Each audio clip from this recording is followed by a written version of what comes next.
ଶବର ପଲ୍ଲୀରେ ଆକ୍ରମଣ କରି ବିଶ୍ୱାବସୁଙ୍କୁ ବାନ୍ଧି ଆଣିଲେ ଓ ମାଧବଙ୍କୁ କେଉଁଠାରେ ଲୁଚାଇ ରଖିଛ ବୋଲି ପଚାରିବାରୁ ଏହି ସମୟରେ ଶୂନ୍ୟବାନ ହେଲା, ହେ ରାଜା, ଭକ୍ତ ବିଶ୍ୱାବସୁର କୌଣସି ଦୋଷ ନାହିଁ। ତୋର ଗର୍ବ ଲାଗି ମୋ ଅନ୍ତର୍ଧ୍ୟାନ ହୋଇଯାଇଛି। ତୁ ଶବରକୁ କ୍ଷମା ମାଗି ତାର ବନ୍ଧନ ଫିଟାଇ ଦିଅ। କିଛି ଦିନ ପରେ ବାଙ୍କି ମୁହାଣରେ ଏକ ଦାରୁ ଲାଗିବ ଏବଂ ସେହି ଦାରୁ ମଧ୍ୟରୁ ପ୍ରଭୁ ଜଗନ୍ନାଥ, ମା ସୁଭଦ୍ରା ଏବଂ ବଳଭଦ୍ର ରୂପରେ ତିଆରି ହୋଇ ପୂଜା ପାଇବେ। ମୁଁ ଯୁଗାନ୍ତି ଧରି ଏ ପାହାଡ଼ରେ ଆସନ ରୂପରେ ଭକ୍ତମାନଙ୍କୁ ଦର୍ଶନ ଦେଉଥିଲି। ମାଧବଙ୍କର ଆଜ୍ଞା ଶୁଣି ରାଜା ଶବରକୁ କ୍ଷମା ମାଗି ବନ୍ଧମୁକ୍ତ କରିଦେଲେ ଓ ସୈନ୍ୟମାନଙ୍କୁ ନେଇ ପୁରୁଷୋତ୍ତମ କ୍ଷେତ୍ରକୁ ଫେରିଗଲେ। ଗଲାବେଳେ ବିଦ୍ୟାପତି ମଧ୍ୟ ଲଳିତାଙ୍କୁ ସଙ୍ଗରେ ନେଇଗଲେ।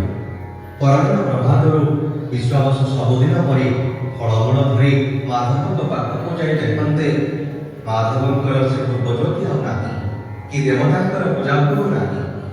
ଏ ଘଟଣା ଦେଖି ଶବର ଭାବିଲେ ପ୍ରଭୁ ରହିବାରୁ ମାଧବ ମୋ ସେବା ଗ୍ରହଣ କରେ ନାହିଁ।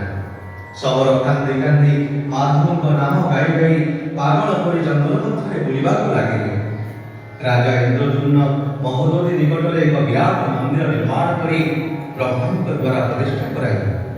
ଶୂନ୍ୟବାନ ଅନୁସାରେ ରାଜା ପ୍ରଥମେ 1000 ଅଶ୍ୱମେଧ ଯଜ୍ଞ କରିବା ପରେ ବାଙ୍କି ମୁହାଣରେ ଏକ ଦାରୁ ପ୍ରତୀୟମାନ ହୋଇ ସେହି ଦାରୁକୁ ନେଇ ରାଜା ବିଭିନ୍ନ କାରିଗରମାନଙ୍କୁ ଡାକିଥିଲେ ସତ, କିନ୍ତୁ କେହି ମୂର୍ତ୍ତି ଗଢ଼ି ପାରିନଥିଲେ।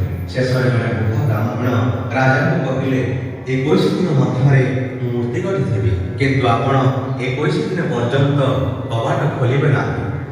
ସର୍ତ୍ତ ରଖି ନ ପାରି ରାଣୀ ଗୁଣ୍ଡିଚା ବଢ଼େଇଙ୍କର ଠକ୍ ଠକ୍ ଶବ୍ଦ ନ ଶୁଣିବାରୁ 14 ଦିନରେ କବାଟ ଖୋଲିଦେଲେ। କବାଟ ଖୋଲିବା କ୍ଷଣି ବୁଢ଼ା ବ୍ରାହ୍ମଣ ଜଣଙ୍କ କେଉଁଆଡ଼େ ଅନ୍ତର୍ଧାନ ହୋଇଗଲେ। ରାଜା ଓ ରାଣୀ ନିଜର